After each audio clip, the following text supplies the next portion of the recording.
Welcome guys to this section on outreach. This is where it gets really exciting because we're directly talking to the target market now, and this is where calls come through.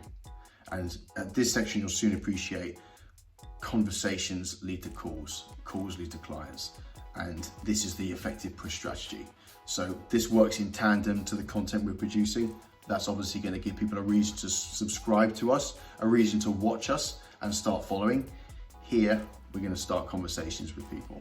And what you'll soon find is if we go into the basics of the DM strategy, or just an overview of conversations, one thing that's really important is a very small percentage of the market are ready to buy right now. So we don't go out pushing too hard, only 3%.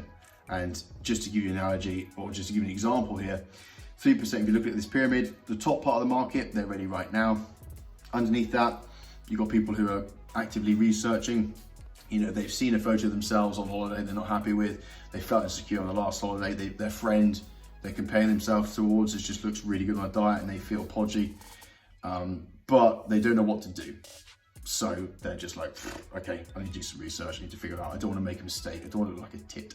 So they're actively researching. Underneath that, you've got people with a problem where they have just come off a holiday, they feel like a bit embarrassed, but they haven't made up their minds to change. And then the vast majority of the market, which makes sense, are just not aware. They haven't seen it for themselves, they haven't had that experience yet, they haven't had a health scare in the family, and they're just going about life, pretty much. But yeah, a small percentage of the market is ready to buy, which means volume. It's a bit of a volume game. The 97% we can nurture and we can foster and we can continue conversations with, but don't expect immediate return off them. We're just starting off though, so what we need to do is encounter and engage in conversations to find those that are. And in the meantime, we get the cash flow coming in, we get the calls come through, we get happy, and then you can nurture the rest and they can come and go. So that's an element of it. Another aspect of this is being social. So it's called social media for a reason. We don't want to be pushy, we don't want to be salesy, we don't want to be cringy, we don't want to send templates out automatically, to be honest. It's much better leveraging their content to start a conversation, and we're going to cover this in the next section. We'll do a live walkthrough of starting conversations, but be social, talk to them, build rapport, engage. We'll cover that in the next few slides. And we'll also cover the basic stages of the DM process. There's more stages than 3, but in this example, for you to focus and get calls booked, you only need to focus on 3 in particular. And then obviously tracking those conversations is really important in order to find out who you're talking to not have or lose leads through the cracks of your strategy. And again, it kind of helps, the tracking helps understand, okay, these people, they can move up in the background and who is where. And then lastly, we've gone to actually getting calls booked and what to do with that. But another thing I'll say at this stage is such a small percentage of the market actually reach out to you. Probably realistically 1 in 20, if that, barely that, which means we need to engage in conversations. And a lot of people feel uncomfortable about this, but you'll soon find out there's nothing to worry about, and it's an absolute necessity, because if we rely on content alone, you're not actually going to achieve positive growth. You might get the odd sign up, but obviously the nature of the business, people are going to complete your service and they're going to leave. So without outreach, you're not actually going to grow. It's fundamental. And we typically say at least 20 to 30 conversations per day is necessary to encounter that segment of the market who are ready to buy. If we do that consistently with a good skill set and we improve, you'll get 3 calls coming in every single week. Just do the outreach, 20, 30 a day. Reach out to us if you struggle with the implementation of any stage, but that's pretty much it. So first off, starting conversations. As I said, we're going to go through a live example of this in the next video. But right here, what you've got to understand is this. Well, first off, talk to your target market. These social media sites and apps, they're designed to maintain your attention and keep you on the platform forever. So maintain focus. I can't tell you how many people or how much time or how easy it is to get distracted by the apps and talk to randomers. Just maintain laser focus on focusing on your avatar. Only talk to them. Don't waste your time. It's so valuable. Don't waste it. And then appreciate this different temperature of the market. So what the hell does that mean, John? Well, in essence, it's how well people know you. If you think about, the hottest part is people directly inquiring, expressing direct interest. Underneath that, you've got people engaging on your stories, people then viewing your stories. They are subscribing to you every 24 hours, they're actively watching you. And just to kind of give you the power of stories, stories are the linchpin and they're the bridge between people viewing you and like watching and then engaging and pressing a button in conversation. It's such a small difference, absolutely fundamental though. So powerful that a random has just seen your reel and then because they've watched it, your story comes up on their suggestion next couple of days. They go on, they go through their stories. You've got, again, you understand your target market, you know them. So when you put up a meme or an energy drink or whatever and you rate it, you ask a poll, they can press a button. You're talking to a stranger. Gives us a chance to kind of easily get into a conversation based on subject matter that's common. Fucking powerful. Anyway, yeah, so that's stories. Obviously people reacting to your content, engaging on there. Followers, recent followers, existing followers, bit of a grey area because some followers probably watched a lot of your content. Some followers have just followed you, so they know maybe one or two reels. Some followers haven't seen much of your content because it hasn't come up on their feed. The algorithm hasn't pushed it because they haven't engaged too much recently. So mixed bag, and then obviously non-followers don't have a clue who you are. Cold market, so we're probably gonna get less traction. Start at the top, work your way down. Leverage stories. Stories, you've got content right in front of you on your target market of stuff happening. It's in their mindset. They're throwing ideas at you. We just got to leverage that content and that subject matter to get into conversations. So for example, going on, seeing if they're going out and they're out walking with their dog, bingo. People love talking about pets, people love talking about themselves, hence why we talk about them. So let's just engage, start up a conversation, be creative and talk about whatever they got going on. And also guys, acknowledge their replies. Like, it's so easy. So the first part of the conversation is just rapport building. This is, imagine you're face to face with someone, just talk to them like a human being and don't just fire questions and then sit back and then not acknowledge a single thing they say because it seems like you're really disinterested. And this is a big part of it. We hate being sold to, we want to buy. So a big part of this is just subtly laying down the subtext that you're acknowledging your reply to their statements, and you can give statements of your own, then questions. Questions obviously are important because point 3 here, you've got to give them a reason to reply. If you just have conversations and you don't answer questions at the end of it, you find that momentum goes and it peters out because there's no real reason or incentive to actually respond. Humor's really good, appealing to their better nature is really good. There's several things you can do to incentivize them to reply, but the crux of the matter is just talk about them. Talk about them, share your side, use questions to keep it going, keep that flowing for 5 to 10, seek uncommon commonalities, just talk, compliment and question. But once you've got a bit of traction, then you want to move on to the goal. So if there's any opportunity in the conversation to talk about the near future, seize it. It might be the first, it might be the second message, they might be really hot, it might be the 20th message, they might not have a clue who you are. But see what you can do to move the conversation into the near horizon. If you can't and you feel like, oh, this is petering out, you can leverage the topic of what you talk about. In this example, dogs. Oh, but to be fair, he does get me out on steps, really helping me cut on this cut right now. Is it anything you're working towards yourself? Have you got any goals? Are you on a cut? What are you doing right now? So that can lead the way. It's a bridging technique. Find out what they're doing. And let's just say, oh yeah, I want to lose weight or I'm on a cut. Get specific, that's not good enough. In order for us to impart tremendous value and actually build trust in this conversation, we can't offer value on, I want to lose weight. Oh yeah, I want to lose weight. That's not a goal. That's a vague, wishy-washy statement.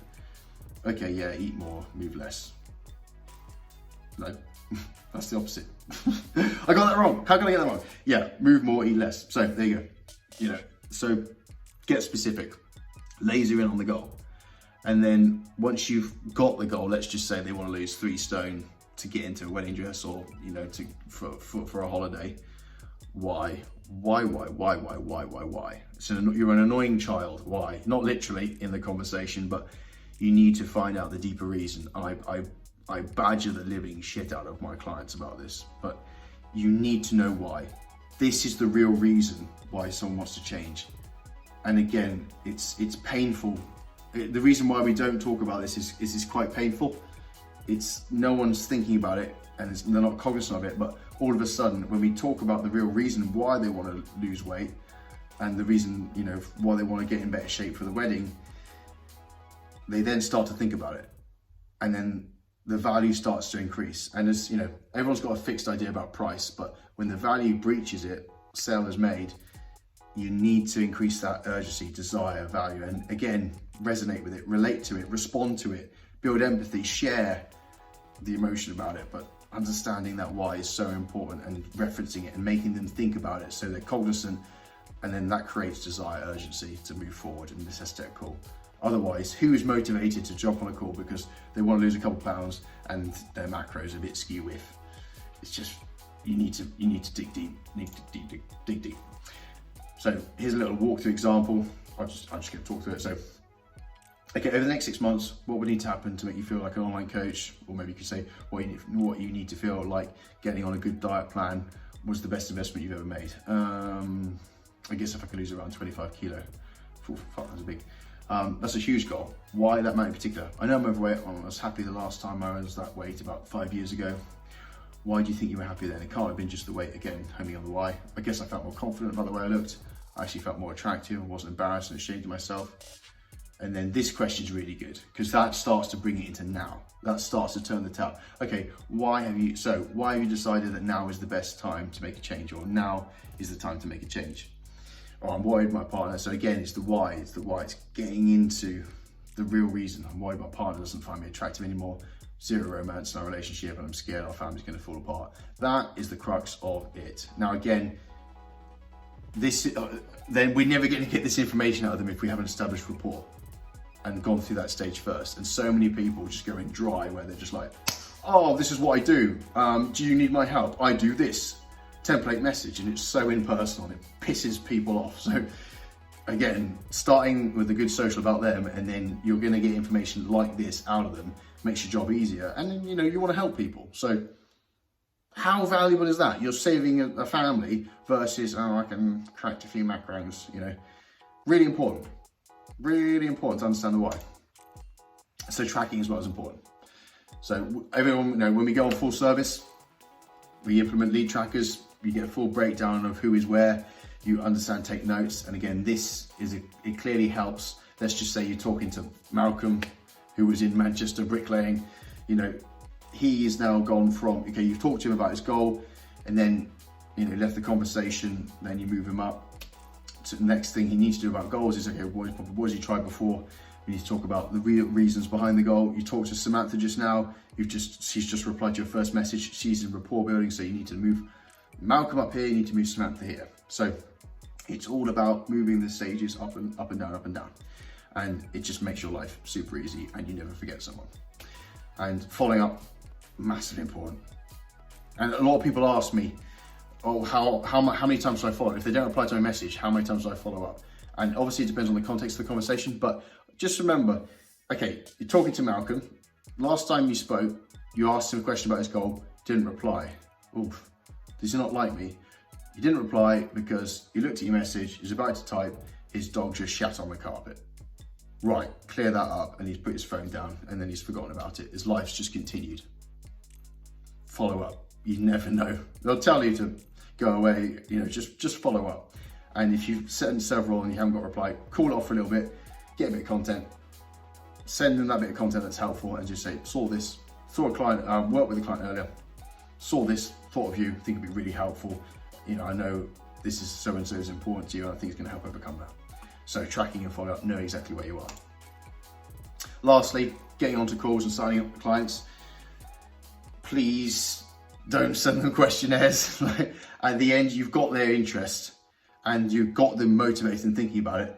Don't send them anywhere. Keep them in the DMs. Just keep them there, keep them engaged. Don't distract them and get them to fill in something and lose all that good work and, you know, momentum is the word. And then phone call, get them on a call, but try and get them on a video call. Phone calls, it's easier to forget, it's lower conversion rate, and it's hard to maintain attention. Video calls, attendance rate's higher because it's an event, people actually see you, then you can command attention. 88% of communication is non-verbal. So you're missing out on all that intel and all that body language just over the phone. And then lastly as well, don't, a Calendly is great, but don't send them a Calendly link. Again, you've got all that control in the conversation, and then you just send them the control, and then they don't book in. What do we do? Nothing. Let's just, once they're interested, once they're motivated, and they want to make a change, manually book them in. Use Zoom, use whatever, but just book them in, agree a time. And bonus tip, try and make it within 48 hours. Their interest level will drop, they'll go cold. So sooner is better than later. And something like option area, I've got some availability this evening, if not tomorrow works. What is most suitable? Option A or option B? Okay, tomorrow, morning, afternoon, great. 1 PM or 4 PM, this PM or that PM, this or that, done. Send them a link. Control the conversation. Get the call booked, done. So that's a little summary, guys, of the DM process. Well, covers some basic principles of outreach. If you have any questions, drop me a message or one of the guys. In this next section, we're going to do a live walkthrough of starting conversations and a process we all use and integrate, which makes it so much easier, and it'll become habitual. And that's where the power comes in, when you make it kind of a day-to-day occurrence. And we need it to be a day-to-day occurrence to get the volume. So hope that helps, guys. Really excited for this next section because we are going to get some calls booked.